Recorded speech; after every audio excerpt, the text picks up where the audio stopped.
Hello buddies, how are you? I am your science teacher and geometry teacher.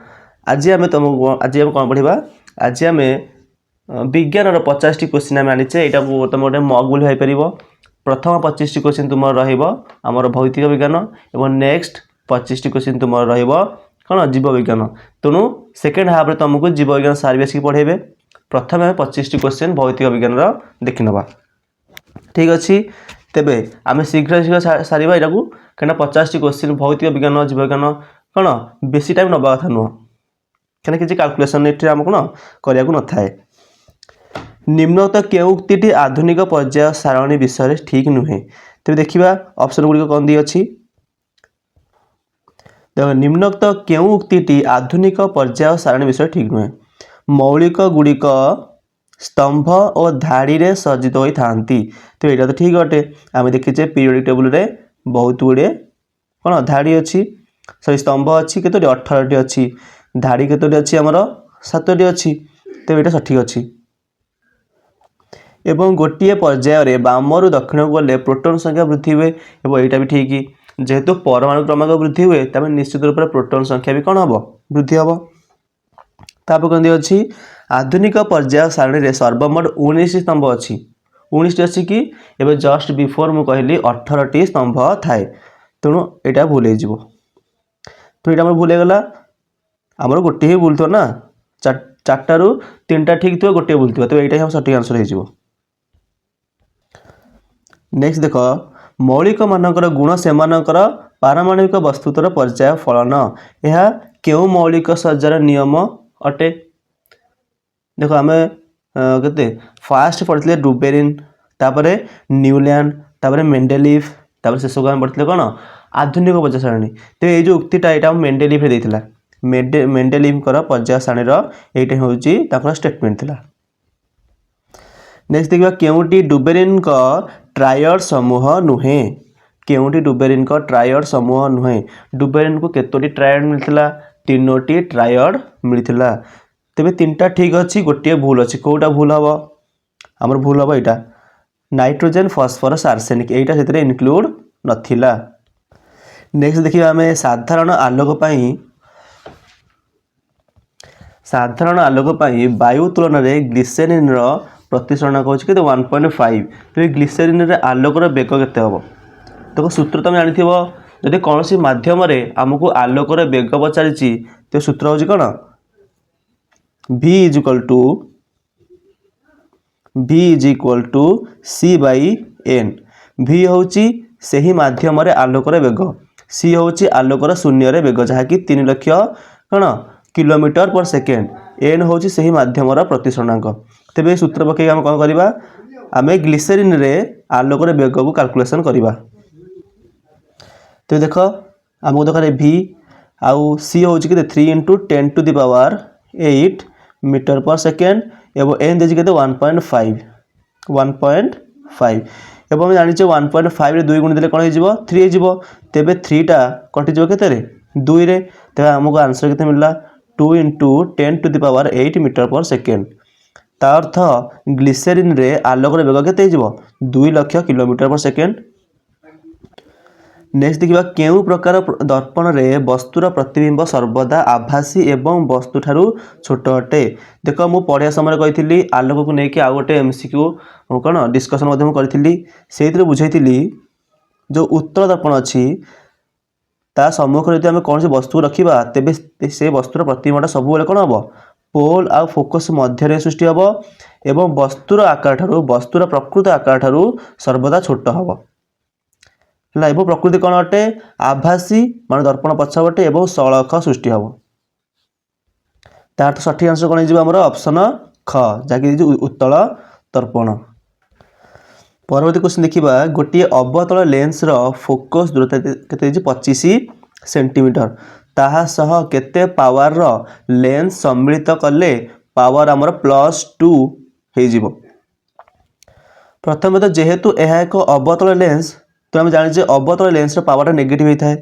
तापर आम calculation करें सूत्र पकईकी P is equal to 1/f F के आमर सेमी देती आपको मीटर कन्वर्ट करवा 25 सेमी इज इक्वल के 0.25 मीटर तेबे 1/0.25 metre that is equal to केते हबो -4 डायोप्टर हो माइनस कहीं कहली मु कहीं जेहतु अवतल लेंस आमर फोकसटा हूँ कौन नेगेटिव तो -4 डायोप्टर हो गला कहार अवतल लेंस जार फोकस दूरता 25 एम आमको कौन अच्छी आउ गोटे लेंस आड करके आमको पावर को +2 करार अच्छी तार अर्थ -4 केते आड कले +2 हम आम जाने लेंस गुड़िकर पावरटा कौन मिसी जाए जमी गणित में मिसे तेबे -4 + 6 इजिकल आम जाने +2 हम तार अर्थ आम गोटे लेंस आड करवा उत्तल लेंस जार की पावर देखे +6। नेक्स्ट क्वेश्चन चक्षु लेंस द्वारा वस्तुरा की प्रकार प्रतिबिंब सृष्टि हुए देख चक्षु लेंस हूँ जो उत्तल लेंस आम जाने उत्तल लेंस जो प्रतिबिंब सृष्टि हुए ताहा ओलोटा अटे है एवं जेहेतु आम चक्षुर प्रतिबिंबटा मुकुरिका सृष्टि हुए है एवं वस्तु तो बहुत दूर थाए तेणु आकार छोट हम और ओलोटा हम छोट ओलोटा एवं कौन अटे वास्तव अटे वास्तव प्रतिबिंब सृष्टि हम उत्तल लेंस रे वास्तव प्रतिबिंब सृष्टि हुए अवतल लेंस रे आम को प्रतिबिंब सृष्टि हुए आभासी प्रतिबिंब सृष्टि होता है। नेक्स्ट चक्षु लेंस रो फोकस दूरता को सर इटा ऑप्शन कोटा कहल वास्तव क्षुद्र एवं ओलोटा ऑप्शन क हो सठिक वास्तव क्षुद्र एवं ओलोटा। नेक्स्ट चक्षु लेंस रो फोकस दूरता को आवश्यकता अनुसार बदलैबा किए माने किए बदलाए आम जाने चक्षु लेंस को जो मांसपेशी धरिक रखी ताहा हूँ सिलियारी मांसपेशी तेज सिलियारी मांसपेशी कार्य हूँ चक्षु लेंस पावर ठू कम अधिक सी करें तो सठिक आंसर कौन हम सिलियारी मांसपेशी ऑप्शन घ। तापर टिंडाल सिद्धांत कौन देख जो मन आजबेस्ट घर होती आजबेस्ट कणा थाए तेज आम कौन देखी था सूर्य किरणटा गोटे रेखार होगी पड़े एवं से रेखाटा आमको केतले देखा जाए जदि वायु में धूलिकणा अच्छी जदि वायु सफा थी तेज से रेखाटा तुमको देखाजीवन धूलिकणा अच्छी मैंने देखाଯିव एवं धूलिकणारे कौन हुए सूर्य किरण पड़ी विच्छुरण हुए विच्छुरण जो ही आमको से गतिपथर देखा जाए तेबे एठारे घटुवा घटना हूँ कौन आलोकर विच्छुरण माने ऑप्शन घ हूँ सठिक आंसर। तापरे धातुर विद्युत परिवाहिता तापमात्रा बढ़िले कौन हुए मु जिते पढ़ी विद्युत विषयटा MCQ डिस्कसन करी मुझे जदि तापमात्रा बढ़े ता अर्थ कौन परिवाहीर प्रतिरोधिता बढ़े माने आर कि रो नहीं जीव माने प्रतिरोध बढ़े जदि प्रतिरोध बढ़िला मु कौन कही आरटा करेन्ट सह प्रतिलोम अनुपाती जदि आर बढ़ुची तेबे आई कमिब तापमात्रा बढ़िले आर बढ़े जदि आर बढ़ुची माने प्रतिरोध बढ़ुची तार तो करेन्टा कौन हम कमिब तेबे एटा सठिक आंसर हम कौन आमर करेन्टा कमिब। तापर नेक्स्ट क्वेश्चन आम घरे व्यवहार होउथबा विद्युत शक्ति को क्यों एकक मपा जाए देखो आम घर को जो विद्युत शक्ति आसे ताहा अधिक परिमाण आसे जार माने जहाँ को यदि जूल प्रकाश करी बहुत बड़ संख्या लिखा पड़ो बहुत बड़ संख्या लिखा पड़ो तेणु आम एकक को बड़ करदे जहाँफल आमको छोटिया संख्या लिखा पड़ो जमीक आम किलोवाट आवर लिखि था तमें 1 किलोवाट आवर हूँ 36 लाख जूल 2 किलोवाट आवर हूँ के 72 लाख जूल एमती आम कौन किलोवाट आवर से एककटा को प्रकाश करें। गोटे न्यूमेरिकल क्वेश्चन आसला माने कैलकुलेशन क्वेश्चन आसला हमको कौन दिया अच्छी 100 ओम विशिष्ट गोटे परिवाही को केते समान भागरे कटागले एवं से भाग गुड़ी समांतराल संजोग लगेले समतुल्य प्रतिरोध 1 ओम हम मनकर यहाँ हूँ तारटा तारटा अच्छी आपको मुझे गुड़े समान भागरे बांटिली तार यही समस्त भागर प्रतिरोध समान हो समुदाय प्रतिरोध के 100 संपूर्ण तार किंतु मुझे तार को खंड खंड कर काटिदेली एमानकर प्रतिरोध कौन हो अलग हो माने कम हो किंतु प्रत्येक सामान हो मनकर प्रत्येक हूँ के एक्स एक्स एक्स एमती केते खंड कर काटिली मनकर एन टी खंड काटिली तार तो ये एन टी खंड मिसीगले 100 हो एन टी खंड मिसीगले 100 हो प्रत्येक खंडर प्रतिरोध सामान जहाँकि हूँ एक्स केते खंड कर एन खंड कर तो एन टी खंड मिसीगले माने एन एक्स इजिकल के 100 मन रख एन एक्स हूँ के 100 तापरे आम कैलकुलेशन करवा यही खंडगुड़ी को लेकिन समांतराल संजोग कली से ही खंडगुड़ी को लेकिन समांतराल संजोग कली केते लगी एन टी लगी तेज एम समतुल्य प्रतिरोध केते दरकार मत एक दरकार बर्तमान मुझे सूत्र पकेबी समांतराल सूत्र हूँ कौन 1/r is equal to 1/r1 plus 1/r2 किंतु एठार प्रत्येक खंडर प्रतिरोध सामान ने जहाँकि मुझे एक्स नहीं तेज 1/x plus 1/x plus 1/x एमती केतोटी एमती एन टी तेज एन टी ए मिसगले के हम n/x हो ना n/x एवं समतुल्य प्रतिरोध केते एक तार अर्थ यही आर टी मत एक दी अच्छी तेल 1/1 इज इक्वल टू केते n/x मत केते मिलला 1/1 जहाँकि 1 अटे इज इक्वल टू मत x मिलला n/x मिलला तापरे पूर्वर मु कह कही nx मत केते मिलला nx is equal to 100 nx is equal to 100 तेबे मत कहले देखिया एठारे एन केते हबो n इज इक्वल टू केते हबो हमर 100/x एबे एई n मूल्य को मु एठारे पुट करी देखो n जगह पकेबी ता मूल्यटा दैट इक्वल टू 100/x एवं पर x आ गुट अछि एई द्रा गुणी जीवन नहीं मते केते मिला 1 is equal to 100/x square तेज ए कौन मिले मत x square is equal to 100 तार x is equal to 10 x equal to 10 किंतु मत पचार एन केते खंड मु करिछि ता माने मु nx पाइथली केते 100 एथु मते x केते मिलला 10 ता माने n मूल्य भी केते हिजिवो 10 हिजिवो 10 * 10 इक्वल टू 100 ताले n मते केते मूल्य मिलला 10 ता माने मु तारटा को 10 खंड करिछि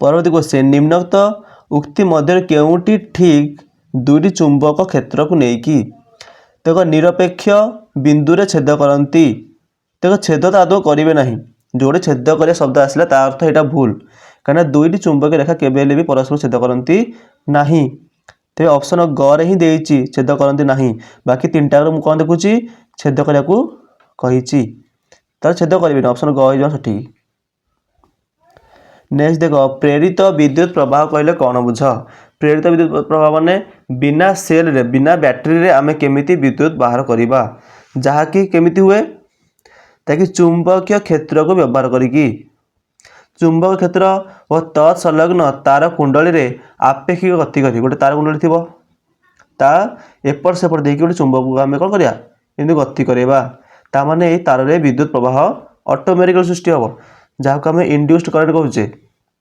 यह कौन कहती प्रेरित विद्युत कहती नेक्स्ट देखा कैल्शियम हाइड्रोक्साइड जलीय द्रवण तार अर्थ CaOH होल 2 वायु में क्यों गैस सह रासायनिक प्रतिक्रिया कर कैल्शियम कार्बोनेट सृष्टि करे तेरा सठिक आंसर होची कार्बन डाइऑक्साइड यार प्रतिक्रिया जानथिबो जहाँकि आम कहे कौन चूर्ण पानी दुधिया जाए केमी जाए तो मैंने सप्तम श्रेणी पढ़ी आस अंगारकाम्ल संस्पर्श आसिले चूर्ण पानी कौन जाए दुधिया जाए जो कि कार्बन सॉरी कैल्शियम कार्बोनेट गोटे यौगिक सृष्टि हुए यहीटा जो ही चूर्ण पानी दुधिया जाए तो सठिक आंसर कौन कार्बन डाइऑक्साइड नेक्स्ट देखिए एक उज्ज्वल बादामी रंगर मौलिक तेरे देख बादामी रंगर मौलिक मत ये आंसर जनागला क्या सिल्भर तो बादामी नुह लौह तो बादामी रंग नुह सोडियम भी बादामी रंगर नुह बादामी रंग किए कपर रंग ही हूँ बादामी तेज ये आंसर मिलगला तापर जहाँ इच्छा हो आगे क्वेश्चन पढ़ा से पढ़ी पार कौन अच्छी मौलिक एक्स को गरम कले ताहा कला रंगर यौगिक सृष्टि करे तेज हाँ कपर जो कौन गरम करवा तो कौन सृष्टि कपर ऑक्साइड सृष्टि हुए जहाँकि कला रंगर अटे तापर 2AgCl सूर्यालोक उपस्थिति रे कौन हुए ना सिल्भर आउ कौन क्लोरीन गैस रे उत्पन्न हुए तेबे यह एक क्यों प्रकार प्रतिक्रिया यह हूँ प्रकार आलोक विघटन प्रतिक्रिया विघटन 3 प्रकार अच्छी से आलोक विघटन ताने एक विघटन प्रतिक्रिया अटे तापर यही 4टी ऑप्शन मध्य केउटी एक आल्काली आल्काली माने कौन ना क्षार देख आम जाचे जेपर्यंत गोटे अम्ल कि गोटे क्षारटे जल न मिसी देख जल मिसवा ପୂର୍ବରୁ ଗୋଟେ କ୍ଷାରକଟେ ସେ କ୍ଷାରକ ଥାଏ। କ୍ଷାର କେତେବେଳେ ହୁଏ? ଯେତେବେଳେ ଜଳରେ ମିଶେ, ମାନେ ଏଗୁଡ଼ିକ କ୍ଷାରକ ହେବ। NaOH, KOH ଏଗୁଡ଼ିକ କ୍ଷାରକ ହେବ, କିନ୍ତୁ ଜଳରେ ମିଶିଲେ ହିଁ ଏମାନେ କ୍ଷାର ହୁଅନ୍ତି। ତାମାନେ ଆକ୍ୱସ୍ ଅର୍ଥ ହିଁ ଜଳରେ ମିଶିକି ଅଛି। ତାମାନେ ସୋଡ଼ିୟମ ହାଇଡ୍ରୋକ୍ସାଇଡ୍ ହେଉଛି ଗୋଟେ କ'ଣ ଆଲକାଲି। ଆଉ ଏଗୁଡ଼ିକ ଆମେ କ୍ଷାର କହିବା, କିନ୍ତୁ କ୍ଷାର କହିବାନି। କ୍ଷାରକ ମାନେ ଜଳରେ ମିଶିବା ନିହାତି ଦରକାର। ତାପରେ ଦେଖ କପର ସଲଫେଟ୍ ସ୍ଫଟିକର ସଂକେତ କ'ଣ? ଦେଖ ଏହା ପାଇଁ କିଛି ବୁଝିବା ନାହିଁ, ଏଇଟା ତୁମେ ଘୋଷିକି ମନେ ରଖିବ। କ'ଣ କପର ସଲଫେଟ୍ .10H2O ଦେଖ 10ଟି ଜଳକଣା ଥିବା ଦରକାର। ତାପରେ A ଓ B ଦ୍ରବଣର pH ଯଥାକ୍ରମେ 2.5 ଆଉ 3.5 ସରି 2.2 ଏଇଟା। ଏଥିମଧ୍ୟରୁ କେଉଁ ଦ୍ରବଣଟି ଅମ୍ଳୀୟ ଅଟେ? ଦେଖ ଅମ୍ଳୀୟ ମାନେ ଦେଖ ଅମ୍ଳ ତ ଦୁଇଟା ଯାକ, କିନ୍ତୁ ଆଙ୍କ ମଧ୍ୟରୁ କେଉଁଟି ଅଧିକ ଅମ୍ଳୀୟ? ଯାହାର pHଟା କମ୍ ହେଇଥିବ ତାର ତ 2.2, ଏଇଟା ହେଉଛି ଅଧିକ ଅମ୍ଳୀୟ। ଆମ ଅପସନ ଘ ହେବ ସଠିକ୍। ତାପରେ ଅଧିକାଂଶ ଧାତୁ କାହିଁକି ଅକ୍ସାଇଡ୍ ଧାତୁପିଣ୍ଡ ଉତ୍ପନ୍ନ କରନ୍ତି? ଦେଖ ଅକ୍ସାଇଡ୍ ହେଉଛି ଗୋଟିଏ କ'ଣ more reactive element after fluorine. Fluorine ପରେ ଆମର ଯେଉଁ ଅକ୍ସିଜେନଟା ହେଉଛି ଅଧିକ ରିଆକ୍ଟିଭ୍ ଏବଂ ତାହା ଭୂପୃଷ୍ଠରେ ପ୍ରଚୁର ପରିମାଣରେ ଅଛି। ତେଣୁ ସେ କ'ଣ ଖୁବ୍ ସହଜରେ ଅନ୍ୟ ମୌଳିକ ସହ ପ୍ରତିକ୍ରିୟା କରିକି କ'ଣ ଅକ୍ସାଇଡ୍ ଯୌଗିକ ସୃଷ୍ଟି କରେ। ତେଣୁ ଅପସନ ଖ ହେଇଯିବ ଆମର ସଠିକ୍ ଆନ୍ସର। ଦେଖ ଆୟନିକ ଯୌଗିକ ଗୁଡ଼ିକର ଗଳନାଙ୍କ ସ୍ଫୁଟନାଙ୍କ କାହିଁକି ଉଚ୍ଚ ହୋଇଥାଏ? ଦେଖ ଆୟନିକ ଯୌଗିକରେ କ'ଣ ଥାଏ?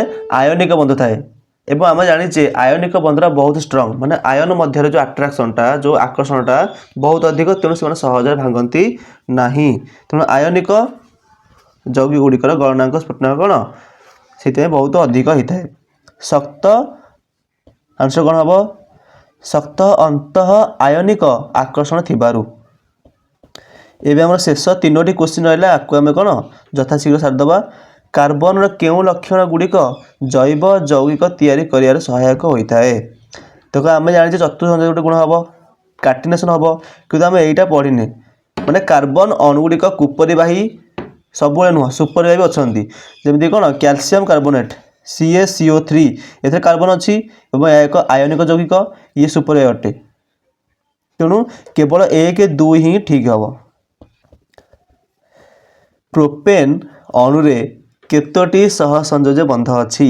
ଦେଖ ପ୍ରୋପେନ୍ର ଷ୍ଟ୍ରକ୍ଚର ତିଆରି କର C3, ପ୍ରୋପେନ୍ ହେଉଛି କ'ଣ C3 ଆଉ H8, ତାମାନେ 1, 2, 3, 1, 2, 3, 4, 5, 6, 7, 8 କେତୋଟି ବନ୍ଧ ହେଲା? ଦେଖ ଇଏ ତ 8ଟି ହେଇଗଲା, ତାପରେ ମଝିରେ ଆମର 9, 10 ମାନେ ସମୁଦାୟ 10ଟି ସହସଂଯୋଜ୍ୟ ବନ୍ଧ ଅଛି। ଏବଂ ୟା ପାଇଁ କିଛି ସୂତ୍ର ଅଛି କି? ତେବେ ହଁ, ୟା ପାଇଁ ସୂତ୍ର ଅଛି, ଯାହାକି ହେଉଛି ତେବେ ସେଇଥିପାଇଁ ପ୍ରଥମେ ସୂତ୍ର ଲେଖିବ। ସୂତ୍ର ହେଉଛି କ'ଣ C3H8। ଆମେ ଜାଣିଛେ ଗୋଟେ କାର୍ବନର 4ଟା ଇଲେକ୍ଟ୍ରନ୍, ତେବେ 3ଟା ପାଇଁ କେତେଟା ହେବ? 12ଟା। ଏବଂ ଗୋଟେ ହାଇଡ୍ରୋଜେନର ଗୋଟେ ଇଲେକ୍ଟ୍ରନ୍ ଅଛି ବାହ୍ୟତମ କକ୍ଷରେ, ତେବେ 8ଟାକୁ 8ଟା ମିଶିଲେ କେତେଟା କୁହ? 20ଟା। ତେବେ 20କୁ ଅଧା କରିଦେବ, କେତେଟା? 10। ତାହେଲେ 10ଟା ହିଁ ହେଉଛି କ'ଣ ସହସଂଯୋଜ୍ୟ ବନ୍ଧ। ଏମିତି ତୁମେ କ'ଣ ସବୁ ଗ୍ରୁପ୍ର କ'ଣ କାର୍ବନ ଯୌଗ ମାନେ ଆଲକେନ୍, ଆଲକିନ୍, ଆଲକାଇନ୍ ସମସ୍ତଙ୍କ ପାଇଁ ଏହି ସୂତ୍ରଟା କ'ଣ ପ୍ରଯୁଜ୍ୟ ଅଟେ। ନେକ୍ସଟ ଦେଖିବା ଲାଷ୍ଟ କ୍ୱେଶ୍ଚିନ୍। ଏହାପରେ ଜୀବବିଜ୍ଞାନ ସାର୍ ତୁମକୁ ଜୀବବିଜ୍ଞାନ କ୍ୱେଶ୍ଚିନ୍ ଆଲୋଚନା କରିବେ ହେଲା। ସାର୍ ଦେବା ଏଇଟା, କାର୍ବନର କେଉଁ ଅପରୂପ ବିଦ୍ୟୁତ ପରିବାହୀ ଅଟେ? ଦେଖ କାର୍ବନର ବହୁତ ଗୁଡ଼ିଏ ଅପରୂପ ଅଛି, ଯେମିତିକି ହୀରା, ଗ୍ରାଫାଇଟ୍, ଫୁଲେରିନ୍। ଏଥିମଧ୍ୟରୁ ଗ୍ରାଫାଇଟ୍ ହିଁ ଗୋଟିଏ ବୋଲି ଅପରୂପ, ଯାହାକି ଆମର ବିଦ୍ୟୁତ ସୁପରିବାହୀ, ବାକି ଗୁଡ଼ିକ ଆମର ବିଦ୍ୟୁତ କୁପରିବାହୀ ଅଟେ। ତେଣୁ ଏଇଥିରେ କିଛି ବୁଝିବା ନାହିଁ, ଏଇଟା ତୁମେ ଘୋଷିକି ମନେ ରଖିବ। ତେବେ ଏଠାରେ ଆମର ସମସ୍ତ ଭୌତିକ ବିଜ୍ଞାନର କ୍ୱେଶ୍ଚିନ୍ ଆଲୋଚନା ସରିଗଲା। ଏବେ ଅପେକ୍ଷା କର କ'ଣ ଜୀବବିଜ୍ଞାନ ସାର୍ ତୁମର କ୍ଲାସ୍ ନେବେ। ଜୀବବିଜ୍ଞାନ ସେକ୍ସନର ପ୍ରଥମ କ୍ୱେଶ୍ଚିନ୍ ଆମେ ଦେଖିବାକୁ ପାଉଛେ, କେଉଁ ଦୁଇଟି ମହାମାରୀ ଯଥାକ୍ରମେ ବୀଜାଣୁ ଓ ଭୂତାଣୁ ଦ୍ୱାରା ହୋଇଥାଏ? ପିଲା ଆଗ ପଚାରିଛି ବୀଜାଣୁର, ତାପରେ ପଚାରିଛି ଭୂତାଣୁର। ଓକେ, ଏଇ ସିକ୍ୱେନ୍ସଟାକୁ ଫଲୋ କରିବ। HIV ଏଡ୍ସ, ହଇଜା plague, plague AIDS, influenza COVID-19. ପିଲେ କୋଉଟା ଉତ୍ତର ହେବ? ପ୍ରଥମେ ଦେଖ ପିଲାମାନେ, ଭୂତାଣୁର କ'ଣ ଏଡ୍ସ ବି ହେଇପାରିବ, ହଁ କି ନାହିଁ? ଏଡ୍ସ ବି ହେଇଯିବ, ତ ଏଡ୍ସ ବା HIV ଯୋଉଟାକ ଏକା କି ନାହିଁ, ତ ଏଇଟା ଅପସନଟା କଟିଲା, ହଁ କି ନାହିଁ? ତାପରେ ସେ ଦେଇଛି ବୀଜାଣୁ ଆଉ ଭୂତାଣୁ। ଆଗ ବୀଜାଣୁ କୋଉଟା ହେବ? ବୀଜାଣୁର ପ୍ଲେଗ୍ ହେଇପାରିବ, କ'ଣ ବୀଜାଣୁ ଇନଫ୍ଲୁଏଞ୍ଜା? ନା। ବୀଜାଣୁ ହଇଜା? ନା। ଏମିତି ତ ନୁହଁ ପିଲେ। ଏଠି କ'ଣ ହବ ବୀଜାଣୁ ପ୍ଲେଗ ଆଉ ଭୂତାଣୁ ଏଡ୍ସ ତାହେଲେ option she is the right answer ବା ଗ ଓକେ ନେକ୍ସଟ ଯିବା ଦେଖ କୋଇଲା ଓ ପେଟ୍ରୋଲିୟମକୁ କିପରି ଉପଲବ୍ଧ ଯୋଗ୍ୟ କରାଯାଇ ପାରିବ ନାହିଁ କ'ଣ ବୁଝିହେଲା କିପରି ଉପଲବ୍ଧ ଯୋଗ୍ୟ କରିପାରିବ ନାହିଁ ଏ ଯୋଉ ଆର୍ ଗୁଡା ଥିଲା ଓକେ ଶକ୍ତି ସଞ୍ଚୟ ଶକ୍ତିର ସଦ୍ବ୍ୟବହାର ବିକଳ୍ପ ଶକ୍ତି ଅନ୍ୱେଷଣ ତାପଜ ବିଦ୍ୟୁତ କେନ୍ଦ୍ର ସ୍ଥାପନ କୋଉଟା ପ୍ଲେ ଏଟା ପୂର୍ବ ସେଠୁ ରିପିଟ ହେଇଛି ତାପଜ ବିଦ୍ୟୁତ କେନ୍ଦ୍ର ସ୍ଥାପନ ଓକେ ନେକ୍ସଟ ଯିବା ଦେଖ ପିଲାମାନେ ବୃହତ ନଦୀ ବନ୍ଧ ଯୋଜନା ଦ୍ୱାରା କେଉଁ ସମସ୍ୟା ସମ୍ମୁଖୀନ ହେବାକୁ ପଡେ ଓକେ ବୃହତ ନଦୀ ବନ୍ଧ ଯୋଜନା ବିଷୟରେ ପଚାରିଛି କେବଳ ବିସ୍ଥାପନ ଓ ଥଇଥାନ କେବଳ ଥଇଥାନ ସଂରକ୍ଷଣ ହେଲେ ଉତ୍ତର କ'ଣ ହବ ଉତ୍ତର ଏଠି ଆମର ଆସିବ କ'ଣ ବିସ୍ଥାପନ ଓ ଥଇଥାନ ଓକେ ଖ ଅପସନ ଟିକ୍ ନେକ୍ସଟ ଯିବା ଦେଖ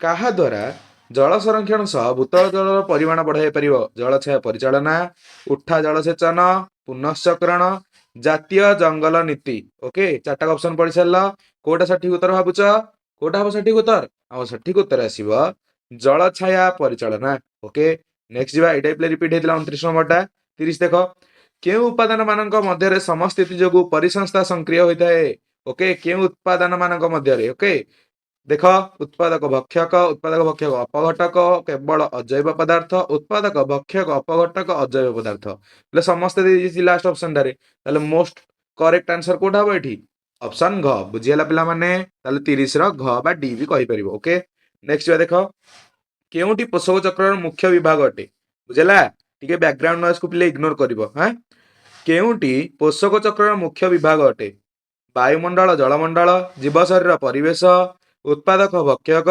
ଖାଦ୍ୟ ଶୃଙ୍ଖଳ ଖାଦ୍ୟ ଜାଲି ହେଲେ କୋଉଟା ପିଲେ ହବ ମୁଖ୍ୟ ବିଭାଗ ପଚାରିଛି ମୁଖ୍ୟ ବିଭାଗ ଆସିଲା ମାନେ ଆମର ଏଠି ଆଖି ବୁଝିକି କ'ଣ ଜୀବ ଶରୀର ପରିବେଶ ମାରିବ ସବୁଠି ଇମ୍ପୋର୍ଟାଣ୍ଟ ପଚାରିଛି ଓକେ ଅନ୍ୟ ଯାହା ପଚାରିଥିଲେ ଅନ୍ୟ ଗୁଡାକ ଆମେ ଦେଖିଥାନ୍ତେ କିନ୍ତୁ ଜୀବ ଶରୀର ଆଉ ପରିବେଶ ନଥିଲେ କିଛି ବି ନାହିଁ ତେଣୁ ଏଇଟା ମୁଖ୍ୟ ବିଭାଗରେ ଗଲା ନେକ୍ସଟ ଯିବା ଦେଖ ଖାଦ୍ୟ ପ୍ରବାହ ଜରିଆରେ ପ୍ରାଣୀ ଶରୀରର ବିଷାକ୍ତ ପଦାର୍ଥର କ୍ରମାଗତ ବୃଦ୍ଧି କୁ କ'ଣ କୁହାଯାଏ ଜୈବ ତାପନ ଜୈବ ପରିବର୍ଦ୍ଧନ ସମସ୍ଥିତି ଜୈବ ବସ୍ତୁତ୍ୱ କୋଉଟା ଆସିଲେ ଉତ୍ତର ସଠିକ ଉତ୍ତର ଆସିବ ଏଠି ଆମର କ'ଣ 32 ର ଜୈବ ପରିବର୍ଦ୍ଧନ ବଢିବା କହିଛି ବା ବୃଦ୍ଧିରୁ ବର୍ଦ୍ଧନ ଜାଣିଲା ଏମିତି ମନେ ରଖିଦିଅ ନେକ୍ସଟ ଯିବା କେଉଁଠି ଯଥାକ୍ରମେ ନିକୃଷ୍ଟ ଉତ୍କୃଷ୍ଟ ମାନର କୋଇଲା ଅଟେ ନିକୃଷ୍ଟ ହେଲା କ'ଣ କ'ଣ କହିଥିଲି ପିଟ୍ ଲିଗ୍ନାଇଟ ବିଟୁମିନସ୍ ଆନ୍ଥ୍ରାସାଇଟ୍ ଓକେ PLBA କହିଥିଲି ହଁ କି ନାହିଁ ସବୁଠୁ ନିକୃଷ୍ଟ କିଏ ପିଟ୍ ଆଉ ସବୁଠୁ ଭଲ କିଏ ଆନ୍ଥ୍ରାସାଇଟ୍ ବୁଝିଲା ତ ଦେଖ ପିଟ୍ ଆଉ ଆନ୍ଥ୍ରାସାଇଟ୍ କୋଉଠି ଅଛି ଏଇଠି ଦେଖ ଅପସନ ଗ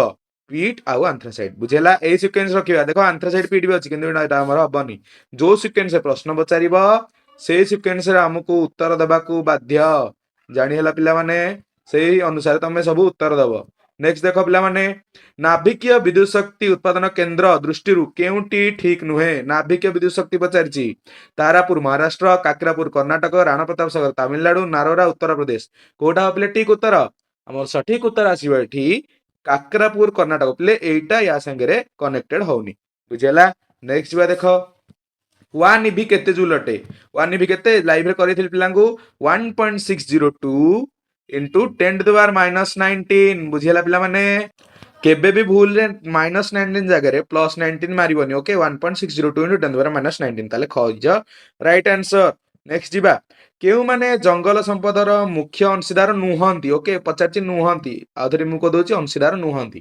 ବୁଝିଲା ପିଲାମାନେ ଲୁପ୍ତପ୍ରାୟ ଜାତି ଜଙ୍ଗଲ ବିଭାଗ ସେ ଅଞ୍ଚଳର ଅଧିବାସୀ ଶିଳ୍ପପତି ଓ ପ୍ରକୃତି ପ୍ରେମୀ ଓକେ ଏଇତକ ଦେଇଛି ତାହେଲେ ସଠିକ ଉତ୍ତର କୋଉଟା ଆସିବ ଆମର କୋଉଟା ଆସିବ ଲୁପ୍ତପ୍ରାୟ ଜାତି ବୁଝିହେଲା ତାହେଲେ 36 ର ଅପସନ ଏ ଜାଣିହେଲା ବୁଝିଲା ପିଲାମାନେ ନେକ୍ସଟ କ୍ୱେଶ୍ଚନ କୁ ଯିବା ଚାଲ କୋଭିଡ-19 ଭୂତାଣୁ କେଉଁ ଉପବଂଶର ଅଟେ ବୁଝିହେଲା ଟିକେ ଉପରକୁ ନେଇଯାଉଛି କ୍ୱେଶ୍ଚନଟା କୋଭିଡ-19 ଭୂତାଣୁ କେଉଁ ଉପବଂଶର ଅଟେ ଓକେ କରୋନା ଭିରିନା ଟେନୋଭିରିନା କରୋନା ଭିରିଡି ଆଟେରି ଭିରିଡି ପିଲେ କୋଉଟା ଅଟେ ପଚାରିଛି ତାହେଲେ କୋଉଟା ହବ ଆମର ଆଖି ବୁଝିକି ଉତ୍ତର ଆସିବ ଲାଇଭରେ ଡିସ୍କସନ କରିଥିଲେ କ୍ୱେଶ୍ଚିନ୍ସ କରୋନା ଭିରିନା ବୁଝିହେଲା ନେକ୍ସଟ ଯିବା ଦେଖ କେଉଁଟି ଫାଇବାର ନୀତିର ଏକ ମାଧ୍ୟମ ନୁହେଁ କ'ଣ ପଚାରିଛି କେଉଁଟି ଫାଇବାର ନୀତିର ଏକ ମାଧ୍ୟମ ନୁହଁ କମେଣ୍ଟରେ ଜଣାଅ ଫାଇବାର ମାନେ କ'ଣ ପ୍ରଥମ ଆର ସେକେଣ୍ଡ ଆର ଥାର୍ଡ ଆର ଫୋର୍ଥ ଆର ଫିଫ୍ଥ ଆର କ'ଣ ସବୁ ତାର ଫୁଲ ଫର୍ମ ମତେ କହିବ ତମେ କମେଣ୍ଟ ସେକ୍ସନ ଏଟା ତମ ଉପରେ ରହିଲା ପୁନଶ୍ଚକ୍ରଣ ପ୍ରାଣୀ ଉଦ୍ୟାନ ସମ୍ବରଣ ପୁନଃବ୍ୟବହାର ପିଲେ କୋଉଟା ଯାଉନି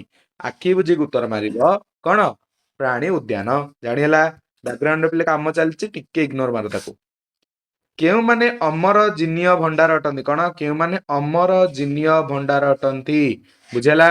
କଣ ଦେଖିବା କହିଲ? ପ୍ଲବ ଉଦ୍ଭିଦ, କୃଷି ବିବିଧତା, ବିଲୁପ୍ତ ଜାତି, ବନ୍ୟଜୀବ। କୋଉଟା ହବ ପିଲାମାନେ? ଚାରିଟା ଅପସନ ଭିତରୁ ମୋଷ୍ଟ ଆପ୍ରୋପ୍ରିଏଟ ଆସିବ ଆମର ଏଠି ବନ୍ୟଜୀବ। ଜାଣିହେଲା? ନେକ୍ସଟ ଯିବା ଦେଖ। କେଉଁ କୋଇଲାରେ କାର୍ବନର ପରିମାଣ 72 ରୁ 78% ଅଟେ? କେଉଁ କୋଇଲାରେ? ଆନ୍ଧ୍ରାସାଇଟ୍ କି ବିଟୁମିନସ୍, ଲିଗ୍ନାଇଟ୍ କି ପିଟ୍? ହେଲେ କୋଉଟା?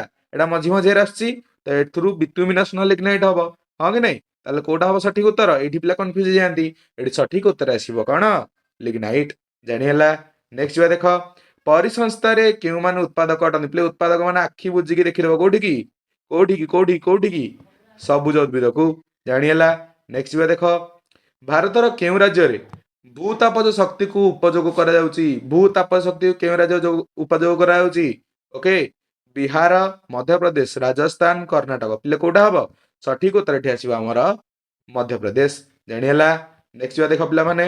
ଦ ଅରିଜିନ୍ ଅଫ ସ୍ପେସିସ୍ ପୁସ୍ତକ କିଏ ଲେଖିଥିଲେ?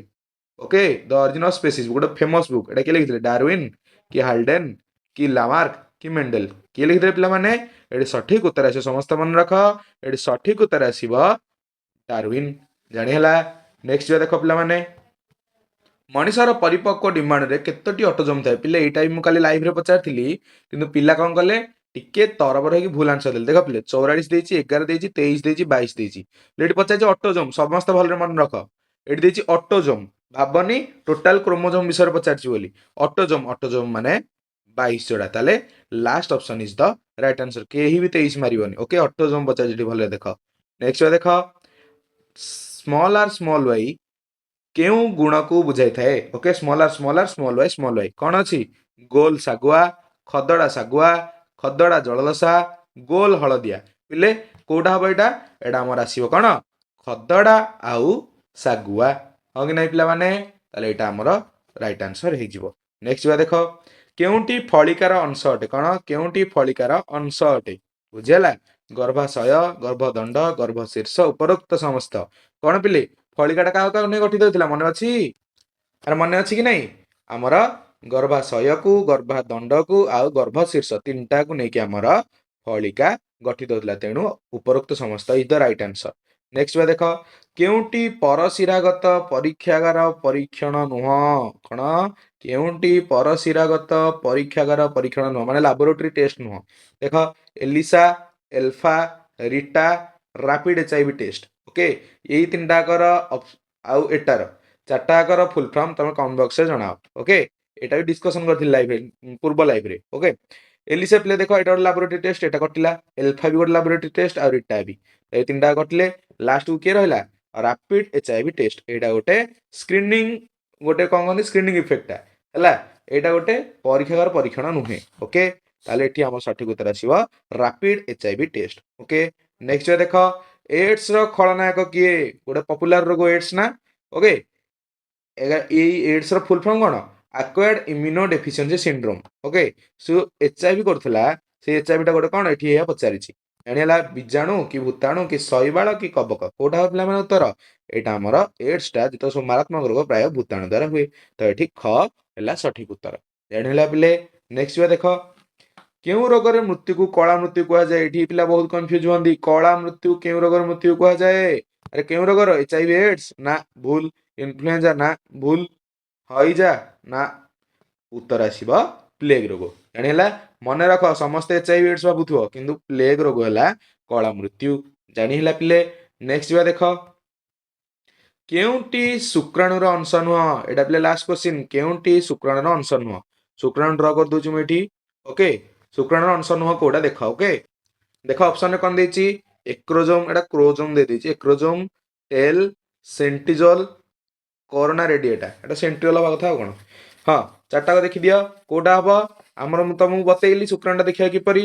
ଏକ୍ରୋଜୋମ ତ ଅଛି ହେଡରେ, ତ ଏଟା କଟିଲା, ଏଟା ନୁହେଁ ପଚାରିଛି। ଟେଲ ତ ଅଛି ଗୋଟେ ପାର୍ଟ ହିଁ, ଏଟା କଟିଲା। ସେଣ୍ଟ୍ରିଓଲ ତ ଅଛି ମିଡିଲ ପିସ ରେ, ଏଟା ହିଁ କଟିଲା। ରହିଲା କିଏ? କରୋନା ରେଡିଏଟା। ଆଉ ଏଟା କୋଉଠି ଦେଖାଯାଏ? ଆମର କଣ ଡିମ୍ବାଣୁ ଚାରି ପାଖରେ ଗୋଟେ ଲେୟର ହେଇକି ଦେଖାଯାଏ। ବୁଝିହେଲା ପିଲେ?